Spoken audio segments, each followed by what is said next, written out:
तुलसी, ब्राह्मण, फल्गु नदी व गाय को माँ सीता ने क्यों श्राप दिया था, इसके बारे में कुछ लोग ही जानते हैं। आइए हम विस्तार से इस बारे में बताते हैं। नमस्कार दोस्तों, धार्मिक वचन चैनल में आपका स्वागत है।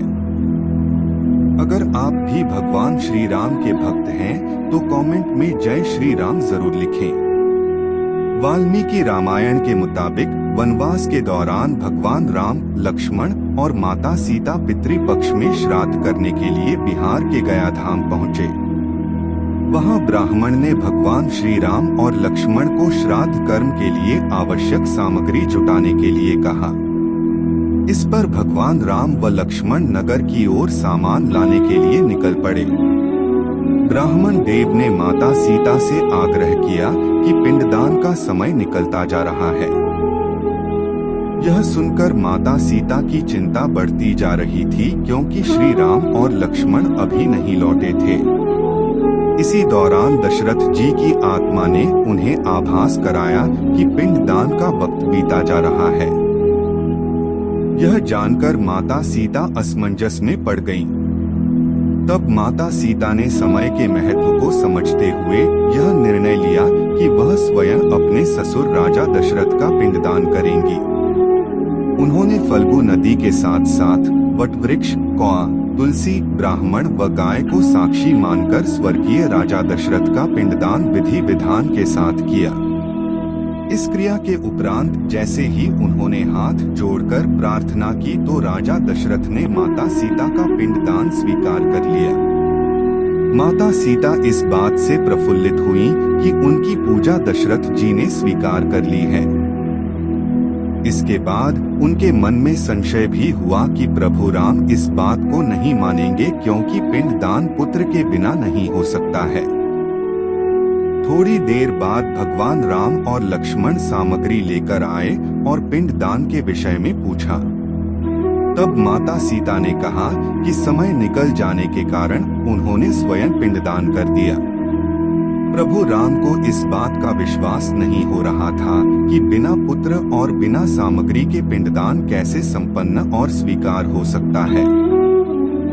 इसके बाद माता सीता ने कहा कि वहां उपस्थित फल्गु नदी, तुलसी, कौआ, गाय, वटवृक्ष और ब्राह्मण श्राद्ध कर्म की गवाही दे सकते हैं।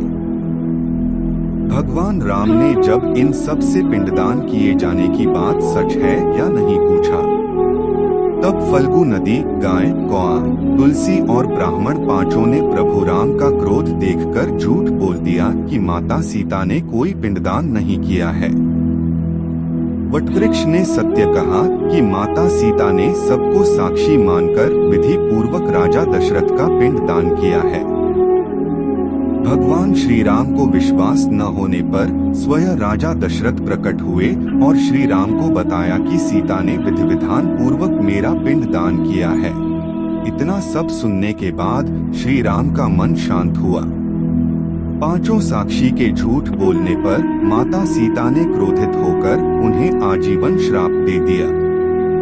फल्गु नदी को श्राप दिया कि वह सिर्फ नाम की नदी रहेगी, उसमें पानी नहीं रहेगा। इसी कारण फल्गु नदी आज भी गया में सूखी है। गाय को श्राप दिया कि गाय पूजनीय होकर भी सिर्फ उसके पिछले हिस्से की पूजा की जाएगी और गाय को खाने के लिए दर बदर भटकना पड़ेगा। आज भी हिंदू धर्म में गाय के सिर्फ पिछले हिस्से की पूजा की जाती है। माता सीता ने ब्राह्मण को कभी भी संतुष्ट न होने और कितना भी मिले उसकी दरिद्रता हमेशा बनी रहेगी का श्राप दिया। इसी कारण ब्राह्मण कभी दान दक्षिणा के बाद भी संतुष्ट नहीं होते हैं। माता सीता ने तुलसी को श्राप दिया कि वह कभी भी गया की मिट्टी में नहीं उगेगी। यह आज तक सत्य है कि गया की मिट्टी में तुलसी नहीं फलती। कौआ को हमेशा लड़ झगड़ कर खाने का श्राप दिया था। कौआ आज भी खाना अकेले नहीं खाता है। माता सीता ने जहां इन पांचों को श्राप दिया, वहीं सच बोलने पर वट वृक्ष को आशीर्वाद दिया कि उसे लंबी आयु प्राप्त होगी, वह दूसरों को छाया प्रदान करेगा। पतिव्रता स्त्री उनका स्मरण करके अपने पति के दीर्घायु की कामना करेगी। वीडियो को अंत तक देखने के लिए धन्यवाद। जानकारी पसंद आई हो तो वीडियो को लाइक, कमेंट और धार्मिक वचन चैनल को सब्सक्राइब करें।